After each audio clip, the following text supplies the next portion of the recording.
बढ़ा हुआ शुगर अभी हुई है? है जी, अभी कुछ 3 महीने हो गए। और दूसरा एक शुगर के लिए क्या इस्तेमाल करते हैं? एक टैबलेट है, वो कभी रेगुलर नहीं खा रहा हूँ, 2-3 दिन बाद एक गोली। शुगर 3 माह से है और जी गोली खाते हैं? जी, कभी खा ली कभी नहीं खाई। नहीं, शुगर के साथ कभी कंप्रोमाइज़ ना करें। शुगर की अपनी कोई भी ऐसी गोली देसी अंग्रेज़ी जो सूट है, रास है, एक जिससे शुगर कंट्रोल में रहती है, वो ज़रूर इस्तेमाल करें। एक बीपी की खा रहा हूँ, बीपी मेरा ब्लड प्रेशर वन। की गोली कब से खा रहे हैं? इसको भी तकरीबन 3 माह हो गए। एक 160-150 पे रेगुलर है। ब्लड हाई की गोली 3 माह से खा रहे हैं? जी, रेगुलर एक 5 mg खा रहा हूँ। कहाँ आ रहा है? 150 पे आ रहा है? 150 150? 160 इससे नीचे नहीं होता। 150-60 पे आ रहा है, ठीक है। अभी भी यही होगा तकरीबन।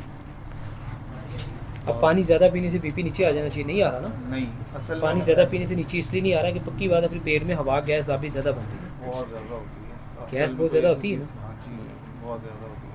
गैस साबित बहुत ज़्यादा है, और और ये जो गैस ज़बान है, ज़्यादा होने की वजह से ही ब्लड हाई हो रहा है। ज़बान जो है ना बिल्कुल खुश्क, और जब सो के उठता हूँ तो जायका ही अजीब सा होता है, वाइट बिल्कुल। और दूसरा एक जो मेजर प्रॉब्लम आ रहा है